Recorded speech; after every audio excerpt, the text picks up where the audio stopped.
Quand j'ai reçu un mail de mon cinéma qui me disait si je voulais aller à l'avant-première du film Jack Mimoun et le secret de Valverde, j'ai longtemps hésité par peur de tomber sur, encore une fois, une très mauvaise comédie française. Finalement, j'y suis allé pour ne pas rester sur mes a priori, et puis j'ai été très agréablement surpris. Au point où même après la sortie de la salle, j'ai fait la queue pour avoir ma petite photo avec Malik Bentaleb et Ludovic Colbeau-Justin. Ouais, Colbeau-Justin.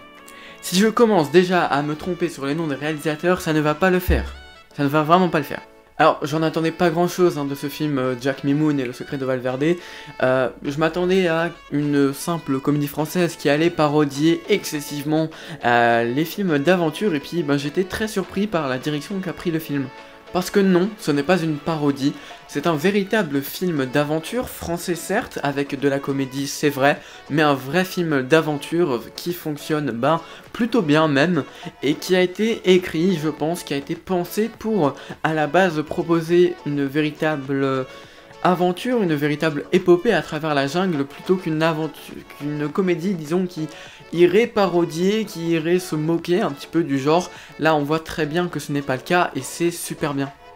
En fait, il faut plus voir le film comme un hommage à tous ces films d'aventure des années 80 comme Indiana Jones, les Goonies ou même Jurassic Park, enfin rendre hommage finalement à tous ces films plutôt que à les parodier. Voilà, moi c'est comme ça que je l'ai vu, comme un vrai hommage. Et puis Malik Bentaleb, quand il était sur scène en fin de séance, il m'avait parlé, il avait dit que pour lui c'était un rêve de gamin.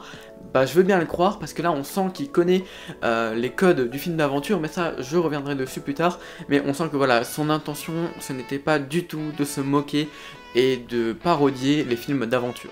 En plus, le cinéma français, il essaye de plus en plus d'additionner la comédie française à d'autres genres. Michel Hazanavicius a essayé cette année avec Coupé à se mêler aux films d'horreur. Il y avait aussi Le Manoir qui était un mélange de films d'horreur et puis de comédie.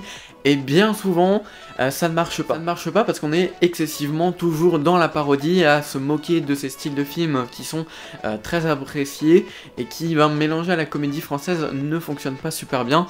C'était le cas par exemple avec le dernier film de Philippe Lachaud, Super-héros malgré lui, qui venait totalement parodier les films de super-héros et s'en moquer. Et en fait, même si c'est pas vraiment méchant de s'en moquer, le but n'était pas de décrédibiliser les films de super-héros dans son film, on sent que voilà, il n'a pas cherché à leur rendre hommage et j'ai pas l'impression même qu'il était véritablement fan de ce qu'il a fait, et c'est pourquoi le film, bien que parfois drôle, ne m'a pas plu. C'est parce que j'avais plus l'impression qu'on venait insulter le genre super-héroïque. Là, avec Jack Mimoun, ce n'est véritablement pas le cas, parce que on sent que il est fan des films d'aventure, comme je l'ai dit, il ne va pas les parodier, il ne va pas s'en moquer. Ils vont faire une véritable œuvre de films d'aventure finalement, mais dont on va ajouter ce côté comédie bien français qui lui aussi fonctionne très bien. Si pour moi Jack Mimoun est une vraie réussite, c'est parce que ses réalisateurs, donc Philippe Colbeau-Justin et puis Malik Bentaleb, connaissent véritablement les films d'aventure, ils connaissent leur sujet, et donc ils savent les codes, ils savent ce qui fait d'un film un bon film d'aventure en fait. Ils savent comment écrire un récit d'aventure, les classiques de ces genres. Enfin, je vais pas énumérer les codes parce que je veux pas vous spoiler non plus le film, mais voilà, quand on regarde Jack Mimoun et qu'on compare à Indiana Jones, aux Goonies, etc., il y a plein d'éléments qui ne sont pas copiés, mais qui sont inspirés parce que ça fait partie des codes du genre, ça fait, c'est le principe en fait. Quand on écrit un film d'aventure, on est obligé de passer par quelques étapes, et forcément, c'est respecté. Par exemple, le truc très cliché mais qui est inexorable dans un film d'aventure, c'est par exemple cette scène avec un pont en bois, un pont suspendu où tout va s'effondrer. C'est quelque chose qu'on retrouve dans la grande majorité des films d'aventure, qu'on va aussi avoir dans Jack Mimoun, mais là encore une fois on ne va pas s'en moquer, parce qu'on va proposer une véritable scène d'aventure, une véritable scène d'action qui, elle aussi, quand on la met bien en avant, fonctionne très bien. Et puis bien sûr, les réalisateurs ont fait le choix d'ajouter ce pourquoi les gens aiment Malik Bentaleb, c'est-à-dire son humour, parce que, effectivement, faire un film 100% français, si on enlevait... En fait, ce qu'il y a avec Jack Mimoun, c'est que si on enlève le côté comédie, le film tient toujours, mais est-ce que dans ce cas, même s'il tient toujours et qu'il reste potable, est-ce que ça en ferait de lui un bon film d'aventure ? Non, je pense pas. Mais justement, ce côté comédie, il ajoute quelque chose de très intéressant. Et puis bah surtout quand on met ce casting-là à disposition, ça fonctionne très bien aussi au niveau comédie. Et pour moi, le vrai point fort de Jack Mimoun, c'est que c'est un film d'aventure et surtout qu'il est crédible, on y croit. On croirait vraiment que nos personnages sont dans la jungle, on croit vraiment voilà, y a, comme dans tout bon film d'aventure, il y a une espèce d'énigme à retrouver, enfin à résoudre, et puis un trésor à trouver, et voilà, et en fait, on y croit parce que les décors, tous autant qu'ils sont, alors la majorité des films, je l'ai appris hier quand j'étais devant la séance, mais la majorité des scènes ont été tournées en Thaïlande, et du coup ça rajoute un truc, parce qu'on est vraiment dans la jungle, il y a des vrais, on va dire, la faune est réaliste, il y a des vrais serpents, il y a des vrais alligators, alors le tigre, je pense pas qu'il y ait des vrais tigres, etc. Mais voilà, la faune est majoritairement réelle, la jungle est réelle, et puis tous les décors, même je pense, voilà, il y a des décors ralliés aux pirates parce que ça fait partie de l'histoire du film, etc.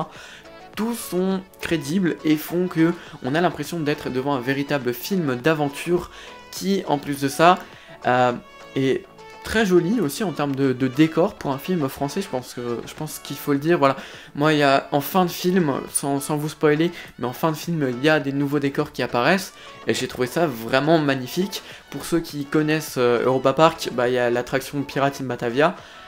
Et là, pour le coup, j'ai trouvé même mieux que Pirate in Batavia, qui est déjà une attraction très jolie. Et en plus, sur le film, j'ai eu l'impression que, comment dire, c'était réaliste. Et ouais, en fait, le fait que le film Jack Mimoun est totalement crédible dans sa démarche de film d'aventure, ça rajoute vraiment, vraiment quelque chose de très intéressant.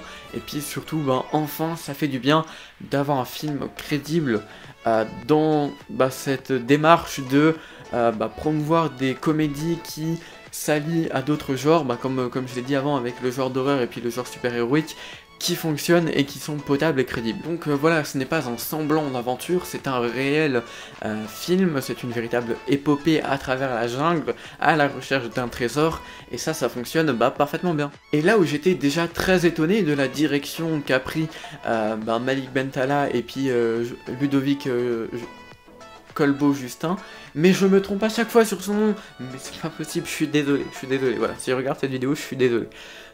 Mais ouais, en fait, déjà que j'étais très étonné de cette démarche de film d'aventure, là où aussi j'étais surpris, c'est qu'au niveau comédie, les gens rigolaient beaucoup et très souvent, et moi-même, je me suis surpris à rire, et c'est vrai que moi j'ai beaucoup de mal avec la comédie, voilà, je suis pas du genre à rire de manière exponentielle dans une salle de cinéma.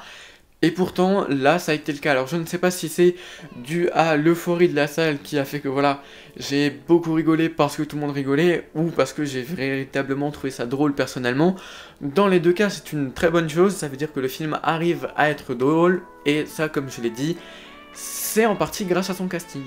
Déjà, Malik Bentala, c'est une icône de l'humour en France, alors moi je le connais que par ses sketchs, je l'ai jamais vu en tant qu'acteur, parce que on me l'avait assez mal vendu, mais je pense qu'après Jack Mimoun, je vais m'y lancer puis aller découvrir ses films. Mais ouais, déjà c'est une icône aussi au travers de ses sketchs, je pense que la majorité des Français le connaissent, parce que il a quand même une sacrée réputation. Et puis voilà, en plus de ça, il est convaincant déjà dans son aspect comique, mais aussi dans son aspect d'aventurier en quête d'un trésor. Là aussi, il est convaincant sur ce panel-là. Ensuite, on a Jérôme Commandeur, dont on reconnaît l'humour et puis le sens de la répartie, puisqu'il joue très souvent un personnage qui ressemble à celui-là, avec bien évidemment des variations, mais c'est pour, je pense, garder son style d'humour qui lui est propre. Donc voilà, on avait déjà parlé de Irréductible sur la chaîne, on avait déjà dit que j'avais beaucoup apprécié ce film, et d'ailleurs je vous invite à le voir s'il passe encore au cinéma, je sais pas s'il passe encore, parce que ça commence à faire un petit moment maintenant, mais c'est vrai que voilà, c'est un acteur que j'apprécie aussi, et qui dans son rôle-là a lui aussi été convaincant, comme la majorité du casting. Puis les deux grosses surprises de ce casting, c'est François Damien et puis Benoît Magimel. François Damien qu'on retrouve dans cet aspect beaucoup plus comique que ce qu'il a proposé récemment. C'est vrai que, comme le disait Malik Bentala, on l'a vu dans des rôles très sérieux ces 2 dernières années. Et c'est vrai que là, ça fait plaisir de le retrouver dans un personnage qui s'approche plus des comédies, enfin des caméras cachées plutôt qu'il proposait à l'époque. Alors c'est vrai que ça fait un petit moment que je les ai pas vus, voilà, je les avais vus il y a longtemps, ces ces caméras cachées là, faudrait que j'en revoie 2 ou 3 pour être sûr. Mais c'est vrai que c'est un personnage qui a un potentiel comique énorme, qui est très apprécié aussi en France. Et le voir dans ce rôle-là, ça fait très plaisir. Et puis Benoît Magimel, c'est un petit peu la grande surprise parce que lui, c'est un acteur qui, bon, il a joué dans une comédie récemment, Incroyable mais vrai, dont on n'a pas parlé sur la chaîne, mais qui est très intéressante parce que c'est un Dupieux. Mais voilà, c'est un acteur qui... C'est très surprenant de le voir sur ce registre-là, très intriguant de voir Benoît Magimel avec Malik Bentala sur du Jack Mimoun, mais je dois dire que quand même, c'est un film qui est réussi pour lui parce que... Alors il ne va pas faire d'humour dans Jack Mimoun, ou alors vraiment très peu, mais il va avoir un rôle plus ou moins sérieux, mais très convaincant, et là encore dans cette démarche de film d'aventure, ça fait plaisir de voir Benoît Magimel, et surtout que ça fonctionne très bien aussi. Et donc, en dehors du fait que Jack Mimoun est une réussite sur ces 2 thèmes principaux, c'est aussi le premier film de Malik Bentala, et là encore, je suis surpris. Alors, il n'est pas tout seul à tenir le volant, il est accompagné de Ludovic Colbeau-Justin, si je me trompe pas de nom encore une fois. Donc voilà, ils sont 2, mais Ludovic Colbeau-Justin a lui aussi fait quelques films auparavant, mais c'était pas, du moins pour moi, c'était pas des grands films, c'est pas des films dont on a beaucoup entendu parler. Alors il a travaillé avec Franck Dubosc sur ces 2 films, donc je crois que c'est Tout le monde debout et puis Rumba la vie, 2 films que j'avais beaucoup appréciés aussi, donc il a travaillé là-dessus, il a réalisé d'autres films, mais c'est vrai que pour les 2 acteurs, c'est leur premier gros film. Et là encore, pour ces 2 réalisateurs, pardon, je me suis trompé, je crois avoir dit acteur, ben on a quelque chose de très intéressant parce que ils ont réussi à faire un film d'aventure potable et crédible, ils ont réussi à faire une comédie potable et crédible, tout en gardant une réalisation qui ne fait de tort ni à l'un ni à l'autre, et ça, bah, c'est une grande réussite, surtout quand on voit la majorité des comédies actuelles qui sont très mal réalisées, très mal filmées, très mal éclairées, bah là pour le coup ça fait plaisir, puisque en plus on sent qu'il y a vraiment 2 réalisations distinctes, une plus pensée pour la comédie et l'autre sur l'aventure, et on sent que c'est totalement distinct, mais les 2 se mélangent très bien, et c'est pas un film que je qualifierais de moche ou même de mal fait, je veux dire il passe, il fait son bonhomme de chemin, et en termes de réalisation, c'est super cool. Donc oui, je vous conseille totalement cette comédie d'aventure lorsqu'elle sortira, puisque comme je l'ai dit, j'ai vu en avant-première, mais le film sort très bientôt, le 12 octobre, au cinéma, et donc oui, je vous invite à aller voir le film, parce que oui, c'est un film qui vaut le coup d'être vu,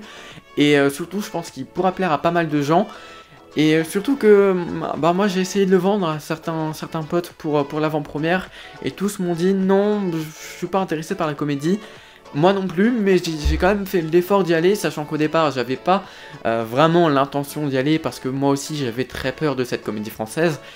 Et il s'avère que j'étais très agréablement surpris. Pour quelqu'un comme moi qui n'aime pas spécialement les comédies, ça vaut totalement le coup d'être vu. Donc allez le voir le 12 octobre quand il sortira. Sur ce, nous, c'est la fin de cette vidéo. J'espère qu'elle vous aura plu. N'hésitez pas à vous abonner, à liker la vidéo et à me dire ce que vous avez pensé du film et de la vidéo dans les commentaires.